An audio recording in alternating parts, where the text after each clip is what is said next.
Basking in sunlight, a sperm whale rests after its journey from the black depths of the ocean. Sperm whales are the deepest diving of all mammals and can spend up to 90 minutes on the sea floor, hunting giant squid and other bottom dwellers. Like mammals on land, all whales and their dolphin cousins are warm-blooded and need to breathe air.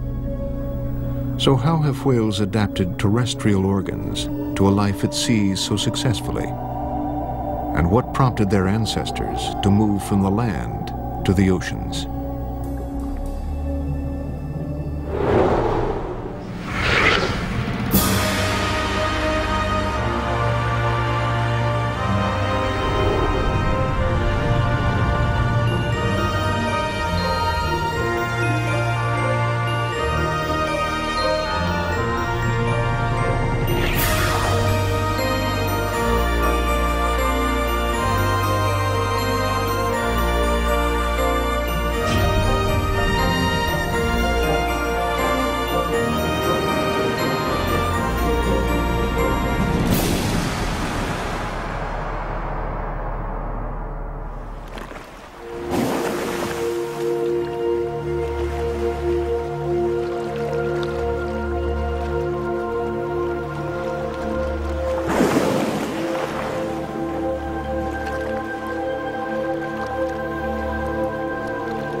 The blue whale is the largest animal ever to have inhabited the planet, growing up to 100 feet and weighing as much as 190 tons, or 380,000 pounds. It is also extremely rare. Only its need to breathe allows us a fleeting glimpse of its legendary bulk.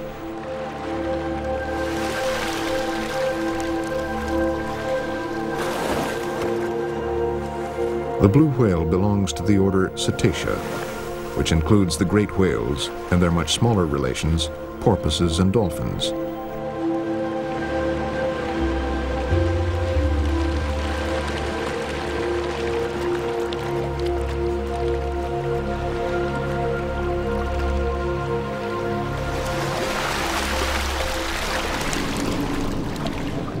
The smallest of dolphins is a fraction of the size of a blue whale's fluke.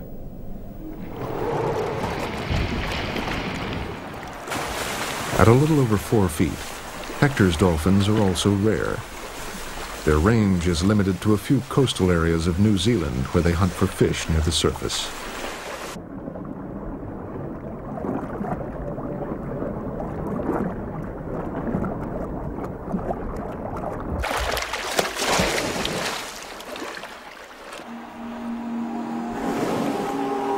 As mammals, whales use lungs to breathe air, rather than gills to breathe water. Whales' lungs are relatively small, but they are remarkably efficient.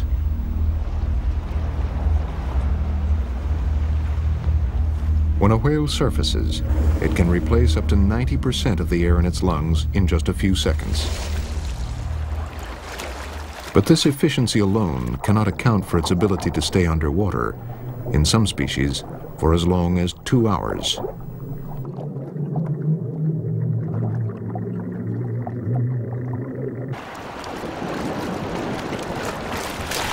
A diving whale descends with almost half its total oxygen stored in the muscles, where it is slowly released over time.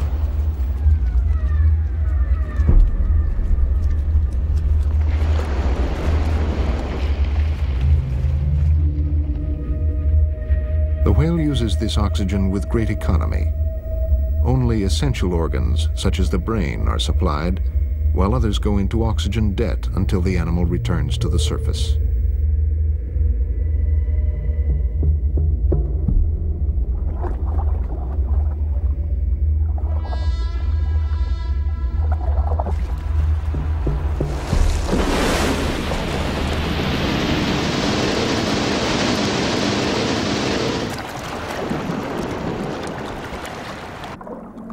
But the deep-diving sperm whale needs more than these adaptations.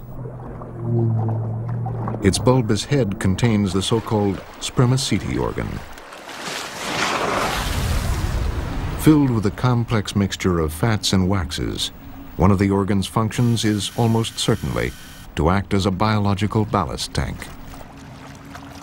When water is drawn into the huge nasal passages, the mixture cools and hardens, helping the whale to descend rapidly. The process is reversed by ejecting the water and pumping warm blood through the organ to liquefy the wax.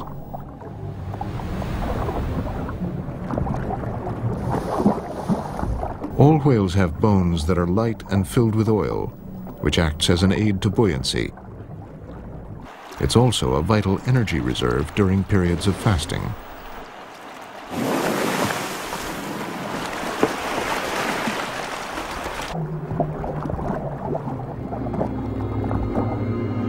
Whales are powerful swimmers, with tail flukes that are horizontal rather than vertical, as in fish.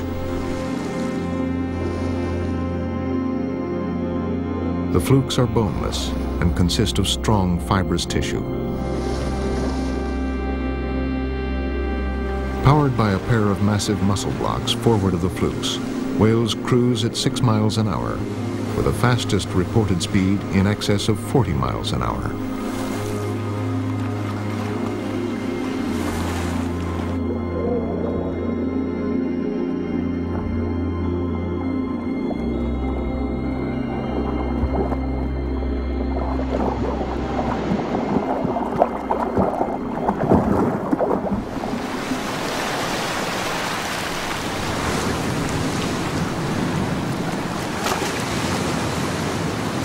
Unlike cold-blooded fish, whales need to stay warm in frigid waters. Blubber, a layer of fat up to 20 inches thick, acts as thermal insulation. But whales can also actively conserve heat using warm blood pumped from the heart. Areas with little or no blubber, such as the head and flukes, operate a heat exchange system. Cooled blood in the extremities is partly heated as it passes by the warmer blood.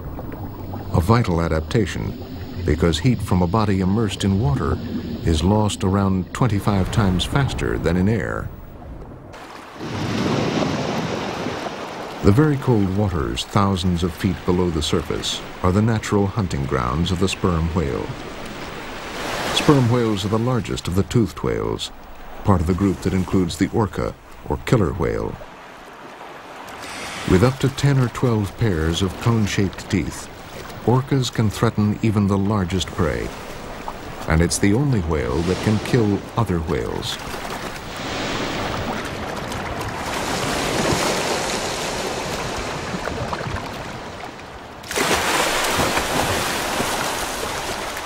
Dolphins also belong to the toothed whale group and feed on fast-moving fish and squid. Dolphins have even moved into some large rivers where they've become highly specialized. Primitive river dolphins like the Amazon buto have limited eyesight and use echolocation to find their prey in murky waters. Echolocation, or sonar, has only been used by humans since World War II, but it evolved in toothed whales and dolphins over millions of years.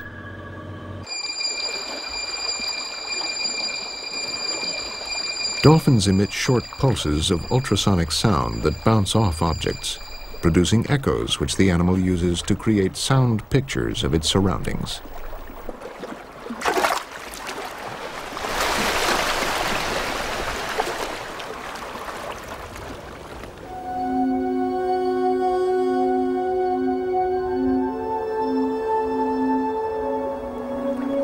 Among the constantly shifting ice flows and channels of the Arctic seas, the ability to navigate beyond the limits of vision is vital to survival. Another toothed whale, the beluga, has extraordinary sensory skills, including a highly tuned sonar navigation system. Complex muscles above the jaw focus a beam of sound that produces a very precise image of its surroundings. enabling the whale to plot a safe route through channels under the ice. The belugas may descend to 1,000 feet to echolocate scarce breathing holes in the ice. Their acute hearing also helps them evade predatory polar bears.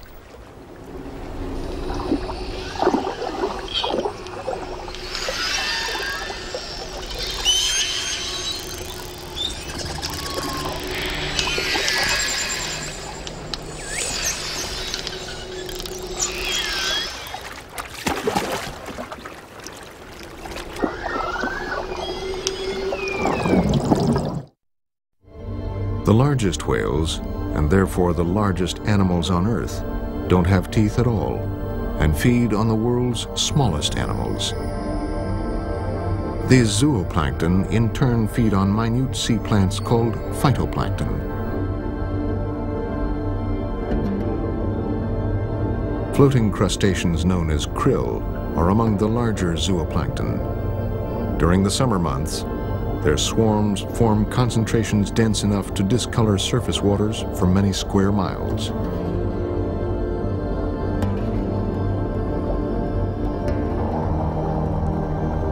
These superswarms have been estimated to weigh over 2 million tons.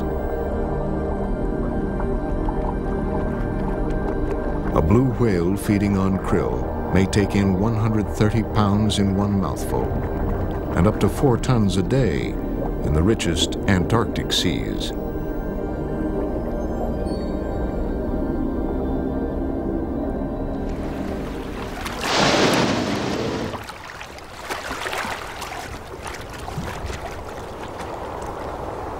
In a unique adaptation, some whales evolved baleen plates as a simple replacement to teeth, enabling them to harvest these swarms.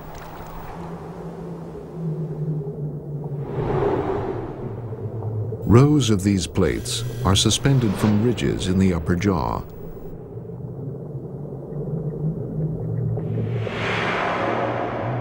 Baleen whales feed by simply opening their mouths to take in both prey and water. By closing their mouths and raising up the tongue, the water is expelled through the baleen plates, filtering out the food. Baleen itself is made of keratin, like hair and fingernails. From hundreds of plates hang countless hair-like fibers that can filter the vast quantities of food. Gray whales, the most primitive of the toothless whales, evolved thick, bristly baleen to rake the seabed, dislodging crustaceans embedded in the sand.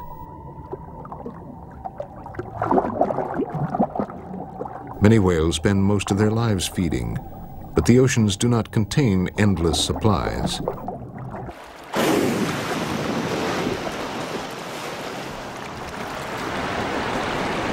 Off the coast of Baja California, blue and fin whales hunt for food.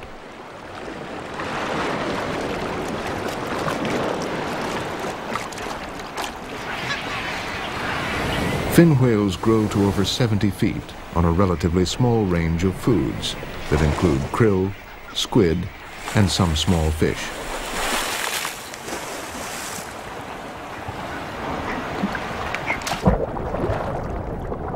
Pelicans capitalize on the havoc wrought by the feeding fin whales.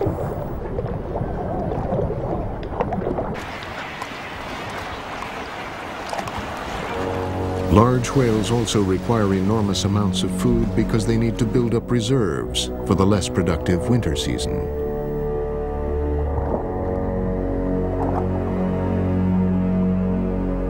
Humpbacks cooperate to harvest the sea, using a skillfully woven fishing net to encircle their prey.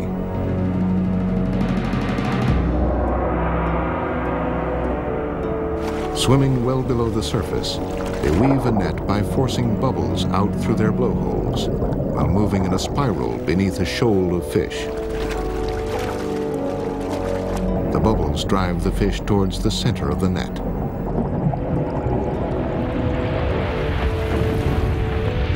Surging towards the surface in unison, the humpbacks form an inescapable phalanx of gaping mouths.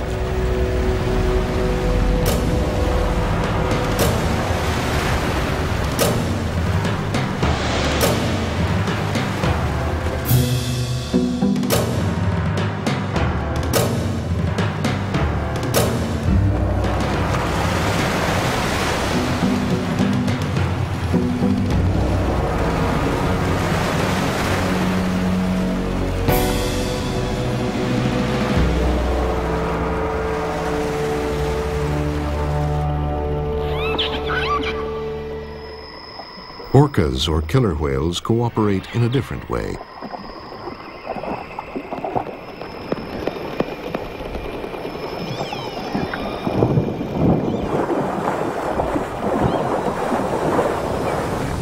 Orcas can be aggressive, intelligent predators.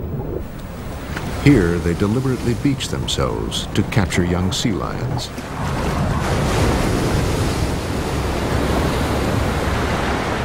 Shoreline feeding has been passed down through the generations, adults showing their young how to achieve the best results.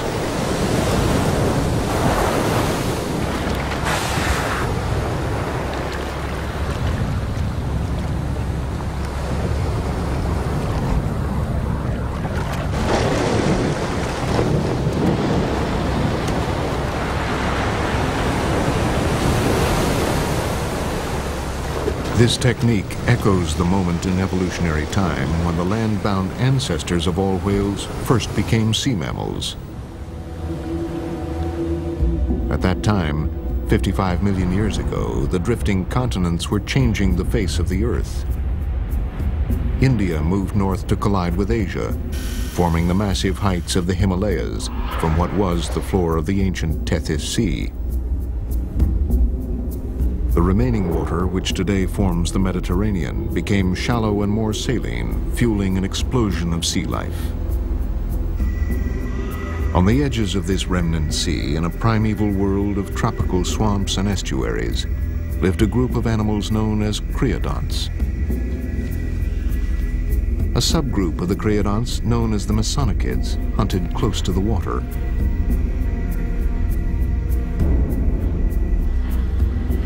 Eventually, these carnivores hunted exclusively along the tide line, entering the surf to capture dead or dying prey. Within a few million years, they had developed into semi-aquatic creatures feeding wholly in the sea, the first primitive whales.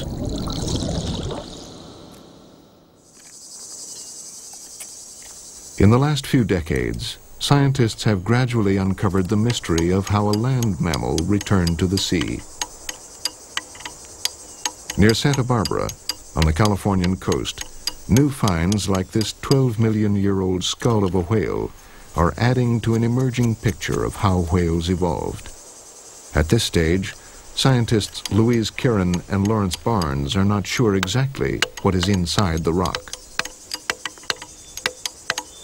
But painstaking excavation will eventually allow them to place this animal within a complex evolutionary jigsaw, one that is already relatively complete.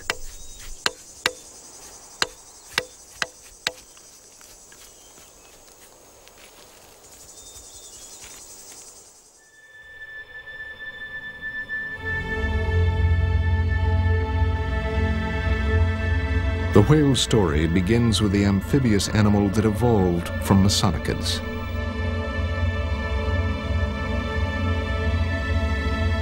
Pakicetus, the earliest known whale, still had 4 limbs as it explored its aquatic environment 50 million years ago. From then on, they evolved rapidly. Ambulocetus had large hind feet clearly adapted for swimming. Then later, Rhodocetus evolved a feature that enabled them to venture further from the land. The tail vertebrae detached from each other, allowing the tail to move up and down for propulsion. Zigorrhiza lived around 40 million years ago. It had a flexible forelimb, but the hind limb had now almost disappeared. Zigorrhiza showed another important adaptation. The blowhole moved toward the top of the head. In just over 10 million years, the early whales had left the land forever.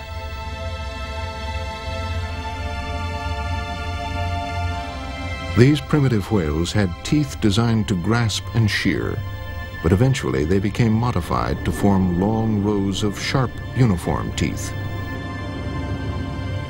Today's toothed whales, dolphins, orcas, and sperm whale, are their descendants.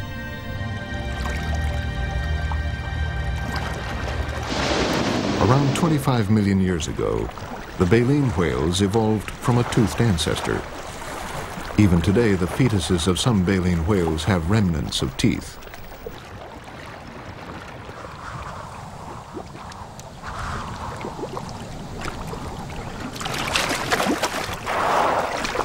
For a land mammal to have evolved into the creatures we see today, such as this minke whale, evolution had to be chemical as well as physical.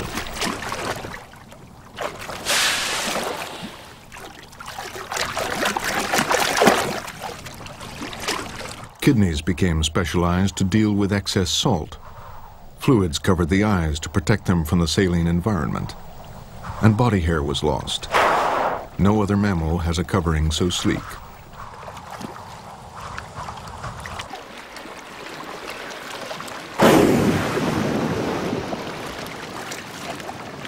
These small adjustments, taken together, transformed medium-sized land mammals into huge sea creatures.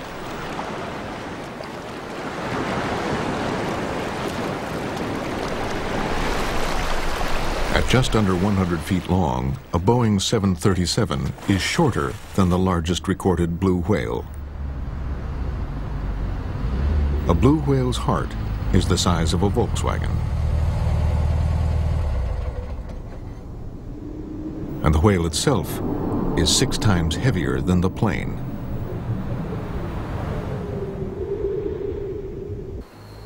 Their immense size meant that the great whales were able to fuel a hemisphere.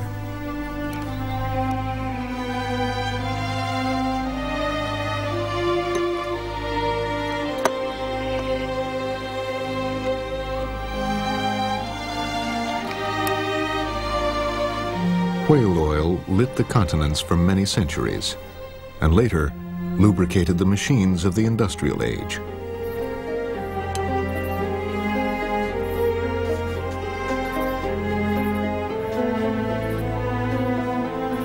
European and American whalers made huge profits, unaware they were hunting their quarry to the edge of extinction.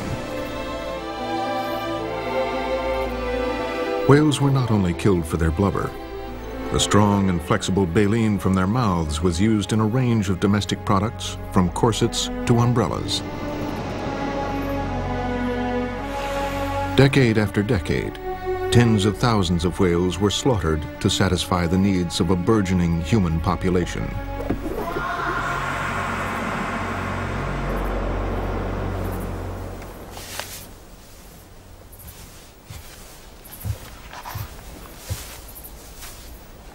Herman Melville's story of Moby Dick, the mythic great white sperm whale, told of high adventure, obsession, and an existence fraught with danger.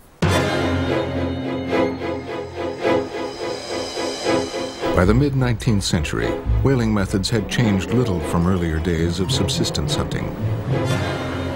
It was still an intimate struggle between men and whales. And disaster was always looming.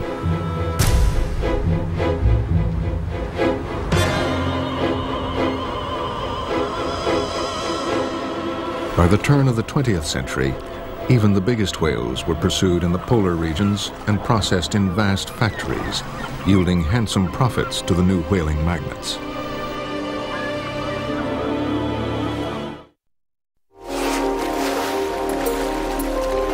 Whales and dolphins are essentially social animals. For some, like these dolphins, belonging to a large group has clear benefits for survival. The chances of finding food are increased, since the group can range far wider than one individual.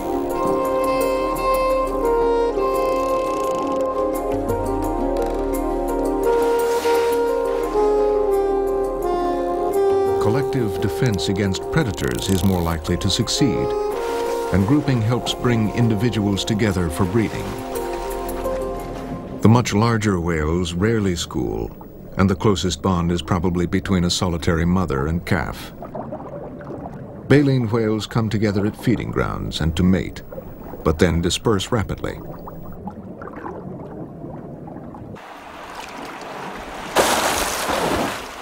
However, sperm whales, the largest of the toothed whales, do group together in pods in warmer waters. Females form the core of the pod, which also consists of calves and juveniles of both sexes.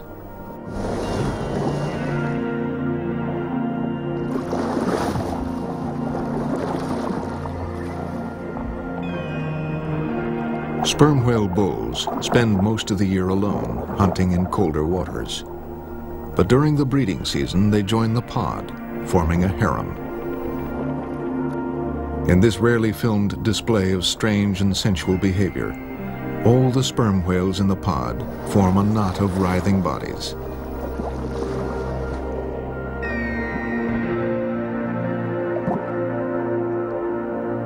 Its purpose is unclear, but it may be a means of reinforcing social bonds within the pod.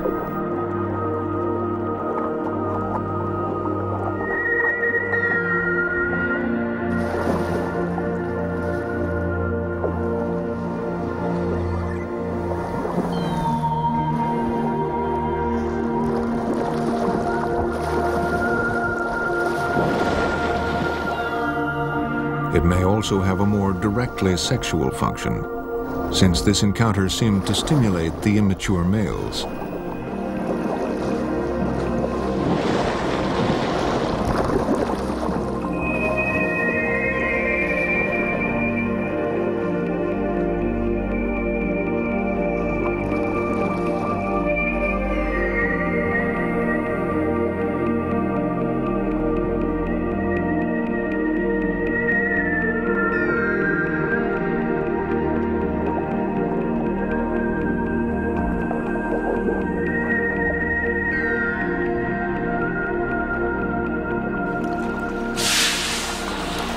Pilot whales also live in tightly knit groups, but they are often led by a single older female.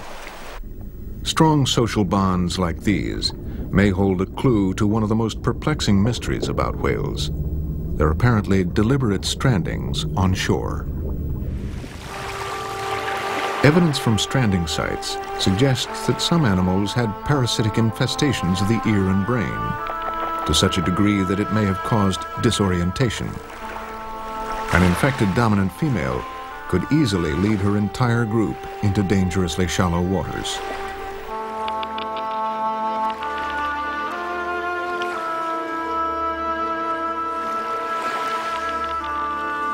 But not all scientists agree that these infestations are the only answer. Others point to magnetite particles found in the brain of several species that may be acting as an internal compass. These particles may detect the Earth's magnetic field, which originates deep within the planet and draws an unseen grid across the globe. If whales are using this geomagnetic information to navigate, it's possible that this system breaks down, leading them into shallow water traps.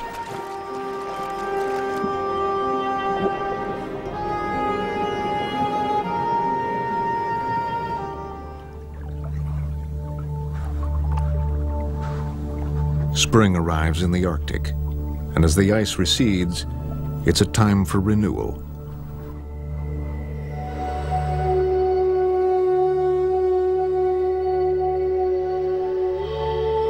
Beluga whales move en masse from the ocean to the newly reopened river inlets.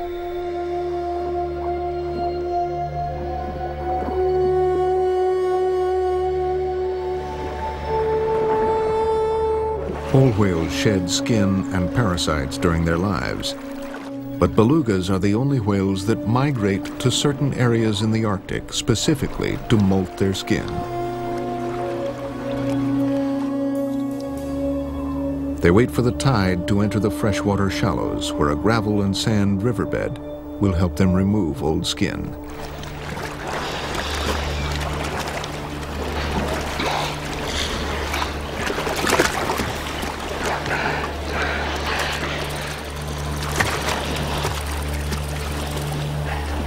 During the year, a coat of yellow-green algae builds up on the upper body, and this too will be shed.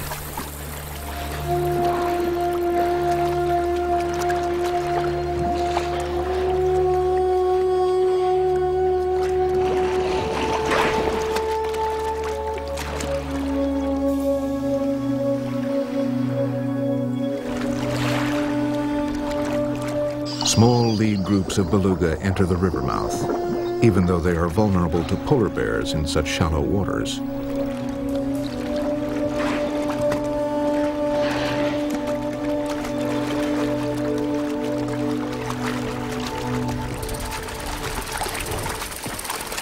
As the tide peaks, hundreds of whales begin rubbing and scratching against the riverbed and each other.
After a few days, they will return to their feeding grounds in the open sea, scarred in some places, but parasite-free and with sleek white skin.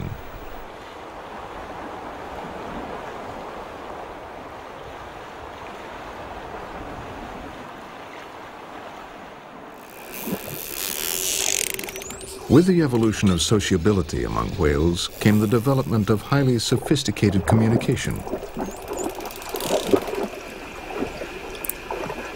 Whales vocalize almost continuously and produce a range of sounds that is remarkably diverse.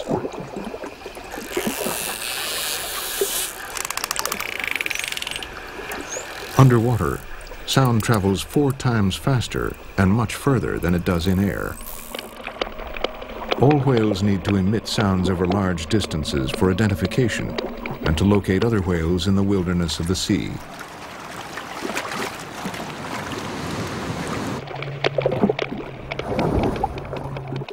In this way, whales constantly send and receive information about sex and activity.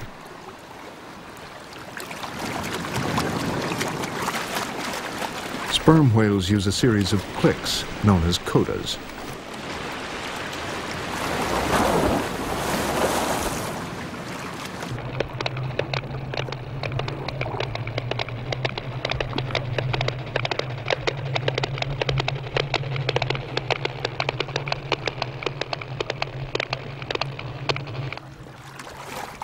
It appears that one whale will call and another will answer with exactly the same coda. This will be repeated on different occasions by different individuals in the group.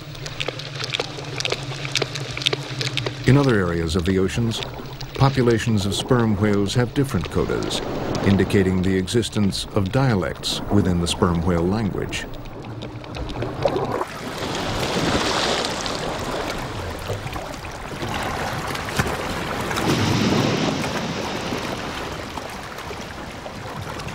One of the more remarkable features of whale communication is the plaintive, alluring song of a lone humpback whale.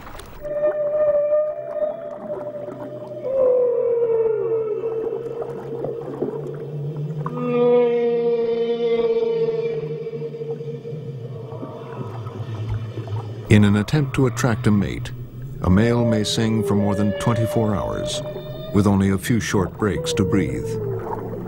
His song may last up to 35 minutes before being repeated. A whale's song is quite clearly defined, with a recognizable beginning, middle, and end. Individual songs have their own peculiarities, their own syllables, phrases, and themes.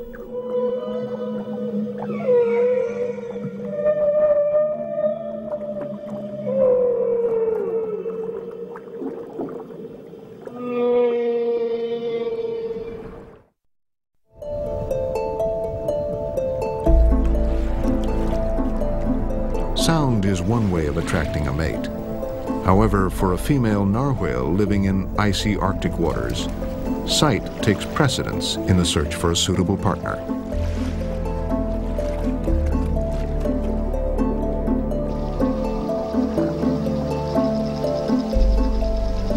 Male narwhals, which grow to about 15 feet, have ivory tusks that are up to 10 feet long. Males joust with these elongated swords, which are both weapons and symbols of dominance.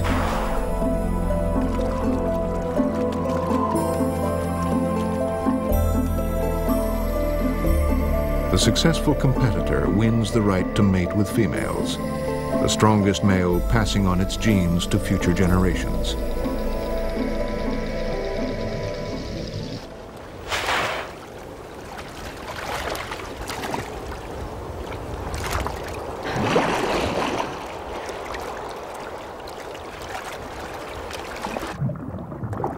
Among southern right whales, male competition is intense.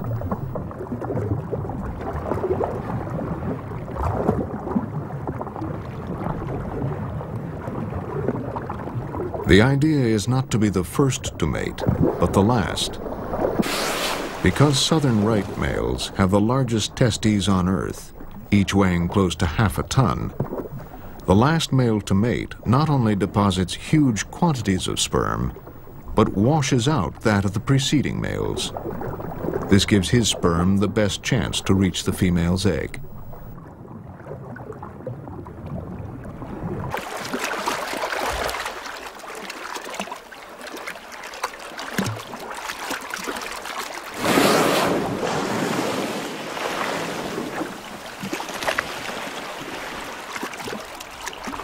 Many whales migrate huge distances to mate, but the master mariner is the gray whale. Its journey is the longest of any mammal, an 11,000-mile round trip. From October, whales begin migrating south from the Bering Sea and Gulf of Alaska, hugging the North American coastline down to the warm water lagoons of Baja California.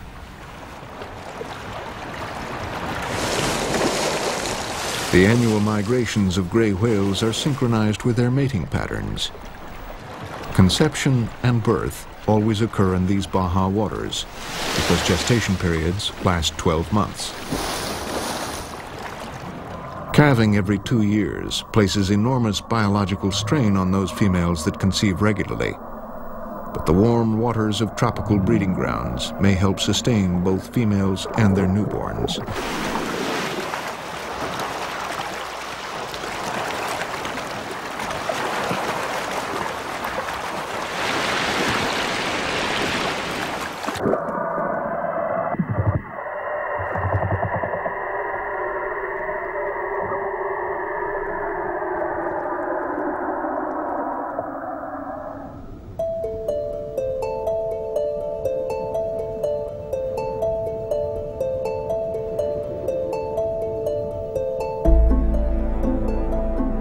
"12 feet long and 1,800 pounds at birth, a young humpback grows rapidly over several months, nourished by a rich milk that contains up to 50% fat and protein.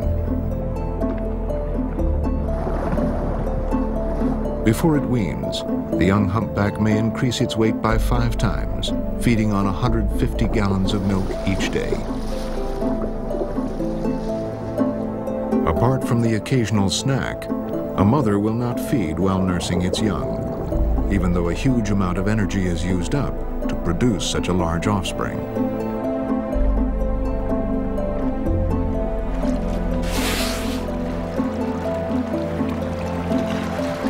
A mother must also protect its young from threats that can come from any direction. To a pack of hungry killer whales, any newborn whale is a tempting target.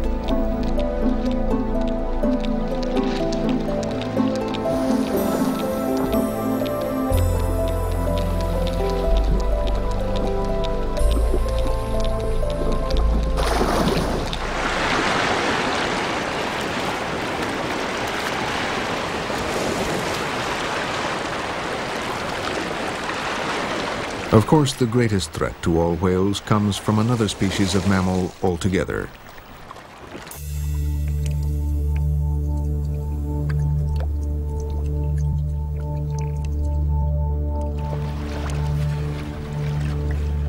Humans began whaling during the first migrations from Siberia to the Americas.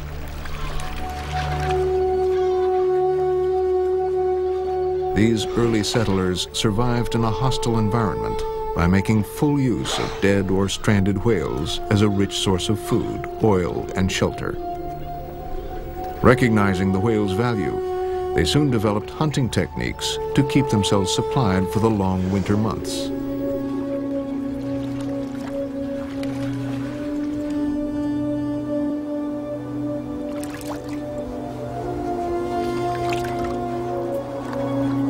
Today, subsistence whaling is still part of life in the frozen north.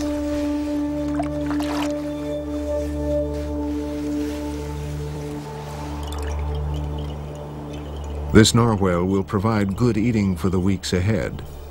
The skin and blubber will be cut and dried, providing food that is rich in vitamin C.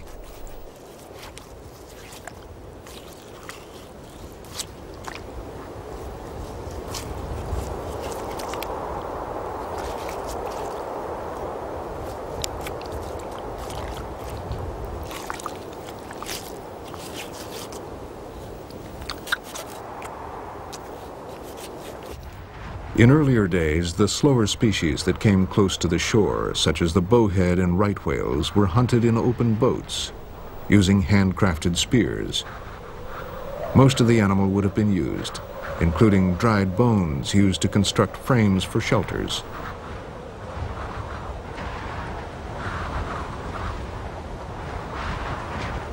The annual catch of whale populations was small, and life in the Arctic remained relatively stable for many centuries, until the coming of a new threat, the commercial whalers.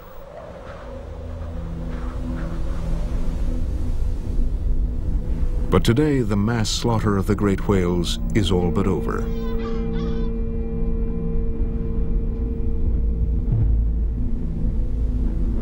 Conservation groups fought long and hard to close the whaling stations. But by the time mass whaling had ended, over 3/4 of the world's population of great whales had been obliterated. Communities that once depended on the whaling trade are now sustained by a new industry: whale watching ecotourism.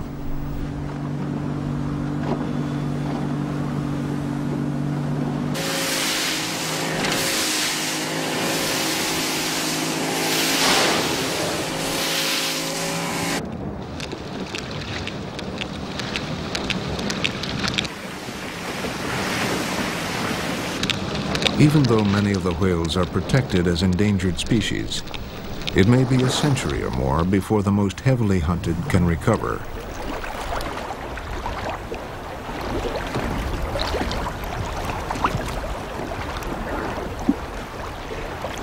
One positive step came in 1994, with the creation of a southern sanctuary in the seas surrounding Antarctica, a haven for 80% of the world's remaining great whales.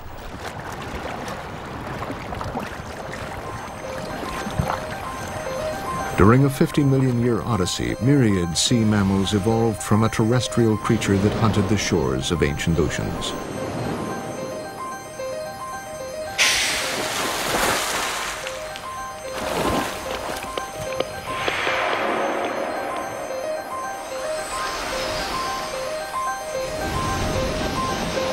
They gradually lost those features that associated them with the land, now spawning their young into the oceans, where they would spend their entire lives.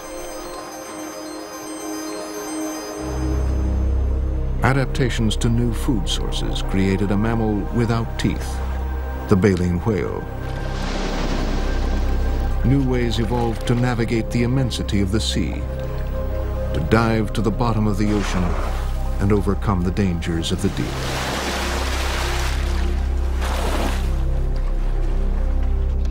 They became social animals that now hunt together, play together, and call out across across the ocean vastness.